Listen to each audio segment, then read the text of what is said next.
Have you ever wanted to be somewhere else? Maybe not a physical location, but in a different season or a different marriage or a different set of circumstances? Yeah, so I have too, more times than I'd actually like to admit. Today, in episode number 58, I'm going to share some things God continues to teach me about this.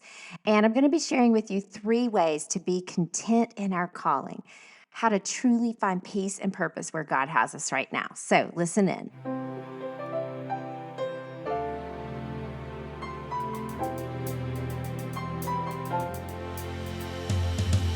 Welcome to the Unperfect Podcast. I'm your host, Shelley Sneed, and I help Christian women see glimpses of glory in the now and the not yet of their unperfect lives. If you struggle with fully living the life you've been dealt, congrats, you're officially human, and you're not alone. Hope and probably some humor are coming up. Hey guys, let's talk Walmart pickup for a second. I seriously don't know how I survived grocery shopping before COVID when this came to be a possibility, because now I will do anything not to have to go into a grocery store. I'll add more items to my cart to reach that maximum limit that says I can sit outside and let you bring it to me. I might even give up an organ or a kid, maybe, depending on the day. But anyway, I love Walmart pickup. And even though I go to the exact same Walmart just about every week, every once in a while, I may put in a different Walmart location in the app just to see if maybe they have items that are out in my local, closer Walmart. Or maybe I'm thinking I'm going to be on a different side of town that day to pick up my groceries. But whatever the reason, I always forget to change the location back to my original Walmart location. You probably already know where I'm going with this, but there have been many occasions that I've had a Walmart employee call me while I'm sitting in the parking lot waiting and say, "Ma'am, the app says you're in parking space number 6, but we can't find you." And that is always the point where I realize I'm at a different Walmart than the one I actually want to be at, the one I placed my order at. So I'm either stuck driving away in shame, canceling the order, or I have to drive all the way across town to the other Walmart. And that is just a petty example of being somewhere I don't want to be. But I've had plenty of not so small or insignificant type of examples. I remember when I was in college, my goal, my desire was to be in the music industry as a professional singer or songwriter. And I just remember my brother telling me once, because I was really discontent. I was majoring in more classical music at a local university. I remember my brother saying, "If you look too forward to where you want to be, you're going to miss what God has for you now." And looking back, that should have been the first sign that this was going to be a lifelong struggle for me. I mean, when I was single, I was just looking forward to being married. When I was married, I just wanted to be a mom and have kids. Marriage ended up being so much harder that I wondered, would I have been better off with someone else? Sometimes it's not always wanting to be in a specific place or time. It's more like wanting to be out of the one you're in. We had kids with medical issues, so I was just like, I can't wait to get past all this. Kids acting out because of trauma. I can't wait to get to the next stage, the next season. And if there's anything that 52 years of life and 29 years of marriage and 23 years of parenting has taught me, it's that no season is perfect, even the one I'm longing for. I remember Jody Collins and I talking about this in episode number 36. I'll link to it in the show notes. But the first way that we can truly be content in our calling, the first thing I think we need to do is to see our current position as an appointment, not a waiting room. I can't tell you the amount of times that I've seen my current season as just, I'm waiting. It doesn't have value. I just want to get to the next one.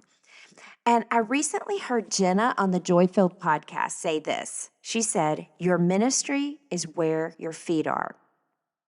And I have been marinating on that phrase for days. Your ministry is where your feet are. Because what if I truly, like not just in theory or to make myself look really spiritual to others or on social media or whatever, but what if I truly saw my current set of circumstances as my ministry? Would I be like, Jesus, I don't want to serve you this way. You got any other options? Like if Jesus himself handed me that, black box like in Mission Impossible that said, this is your God ordained, spirit led, and power infused mission, should you choose to complete it? Like, I just wonder if I saw it as a gift from him, maybe I'd receive it with a little more confidence that this season matters in eternity. How I show up in it, how I minister to the people that are in my circle of influence right here, right now, it matters. So that leads me to number 2, which is see my current position as a gift from God, not a limitation. We've got to see our current position as a gift from Him, not as a limitation. This past year, I read a great book, Sarah Haggerty's latest book. I'll put the link in the show notes, but it's called The Gift of Limitations. I mentioned this in my conversation with Michelle Myers a few episodes ago, and I wrote the following in my weekly newsletter last spring, which you can sign up for here, by the way. There's a link in the show notes. But this is what I wrote. If you've played the game long enough for life to deal you hard, you realize what Sarah Haggerty put so eloquently. We live limited. Our boundaries are varied, but also the same. They make us long for life on the other side of cancer or divorce or infertility or raising kids with special needs or waiting on prodigals to come home, the death of loved ones, delays of dreams. Like the list is infinite in how we feel like we live limited. And I think that endless options in a digital age keep us longing for freedom from our limitations. But what if we could learn to look at the fence line, as Sarah Haggerty says, with eyes that are being trained to see the beauty of what's inside of it, not outside? What if this fence line is protecting me and you? What if it's a gift, a deposit, directing our eyes to the now and the far better things ahead? And I do feel like I'm finally at a place in my life where I have befriended acceptance and peace. It has taken me years to come to a place where I am so firmly rooted in the sovereignty of God that I can live where I am and flourish where I am. And I write and I speak about this topic a lot, but I write about it in Embracing Unperfect, which is a 7-day dive to living fully the life you were dealt. If you're interested, you can grab that resource in the show notes. You'll see a link. But that leads me to number 3. The next way that I think we can find contentment in our current calling is to see our current position as uniquely ours rather than comparing it to someone else's. I've got to see my current position as uniquely mine rather than comparing it. Rarely does anything good come from comparing ourselves to others. I've shared already with you a 2-part series on comparison, so I won't go into detail here. I'll link them in the show notes. But the bottom line is we have a choice. We can get paralyzed by looking at how many talents God gave somebody else, or we can choose to invest the one He gave us. It may not be the one we would have chosen, but He still requires an investment of us to invest whatever we have into whatever season He has placed us in. So let me quote Jenna one more time. She says, your ministry is where your feet are. And I think the other reason this resonated so deeply with me is because it implies a lot more than just your ministry is where your feet are. I think it also implies where your ministry is not. Your ministry is not where your friends' feet are. It's not where you'd rather be. It's not where, and you can insert your school or church here, may be guilting you into volunteering, but God hasn't called you to do that. It's not beyond the fence of your current boundaries. It's not when the kids can tie their own shoes or wipe their own butts. It's not when they can drive themselves or even that they're living out on their own. Your ministry is not next week, next month, or next year. It is right where you are right now. Right now, y'all, you have a ministry, a you-sized, God-given, Spirit-led, unique to only you assignment. And I have a different assignment. Some parts of my assignment are fun, like getting to talk to you every week. Some parts are not as fun, like editing this podcast or dealing with challenging choices that my adult kid is making. or say no to some other opportunities that I really think I'm fully able and gifted to do because I know it's going to take time and energy away from where my feet are right now in my marriage, in my family, in the ladies I'm discipling, in the house that I'm supposed to be cleaning. So, how can we keep these thoughts and perspectives fresh on our minds throughout the day? Because this is all good in theory, but how are we going to practically do this? Because our flesh is going to be constantly pointing out that the grass looks a lot greener in places where our feet are not currently planted. So let me give you just two practical things you can start doing today, just two ideas. And the first one is this: pray each morning for a gospel moment that day. And here's what I mean by a gospel moment. I kind of stole this idea from my oldest son. He led a mission trip this past year to New York, and it was in a section of New York that's predominantly Muslim. And they had goals each day to do several things: to either bless someone, and blessing others or praying God's blessing over someone's livelihood or family. That was a very prominent thing in that Middle Eastern Muslim culture. So as they met folks in the community, like the cashier at the gas station or the server at the restaurant, they would just say things like, "Hey, thanks so much for this amazing food you served me. I pray God's blessing over you and your work today." Now, that may not translate the same in our Western culture, but the thought is just to make it a goal to be a Christ follower who blesses others. This may even be in the form of sacrificially serving and blessing your kid, your spouse, these people that God's put in your path. So pray for that. Pray. Another way you can do this is just by sharing your story.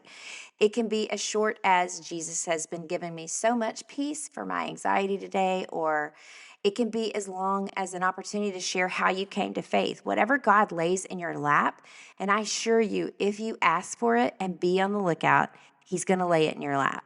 And again, if you have kids at home or kids that call, or a job with coworkers, God's going to give you these moments. But when you ask specifically for them, you're going to be a little more on the lookout for them when He does.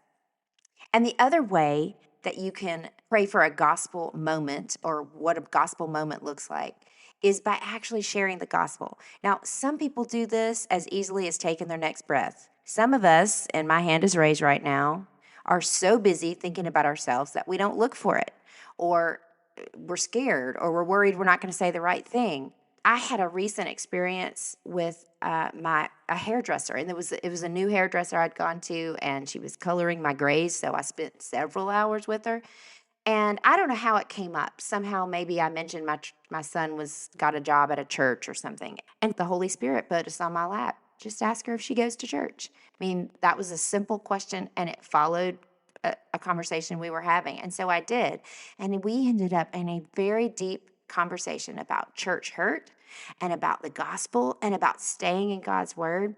And I'm so thankful that I had just that morning asked God, give me a gospel opportunity, a gospel moment today with someone. And I kind of thought it was probably going to be her because that was going to be the bulk of my day. But I could have been wishing that I wasn't having to finally pay money to cover my gray hair or thinking about everything else I had to do, or just trying to take a nap, which I do sometimes when I'm sitting in a chair for a long time. But what a moment I would have missed out on. So pray each morning for a gospel moment that day. He's going to give it to you, I promise. Okay, and number two is gratefulness, gratefulness, gratefulness. We have to continually reflect on and thank God, especially for what He's done in the past. And y'all, I suck at this one, which is crazy because I've mentioned it here on the podcast so many times. And so many of my guests mentioned it as well. But here's the thing. Why do we think that God told the Israelites in Deuteronomy 4, be careful and watch yourselves closely so that you do not forget the things your eyes have seen or let them slip from your heart as long as you live? And He goes so far as to say, teach them to your children and to their children after them. Or in Exodus 13, when Moses said to the people, always remember this day. This is the day when you came out of Egypt from a house of slavery. God brought you out of here with a powerful hand. And then again in Deuteronomy 8, Moses tells people, remember how the Lord your God led you all the way in the wilderness these 40 years to humble and test you to know what was in your heart. And then it says he humbled you, causing you to hunger, and then fed you with manna, which neither you nor your ancestors had known, to teach you that man doesn't live on bread alone, but by every word that comes from the mouth of God. And here's my favorite verse in that passage, verse 4. Your clothes did not wear out, and your feet did not swell during these 40 years. That's crazy. That is crazy. And a cool thing to remember when they were going to be in some other seasons of life.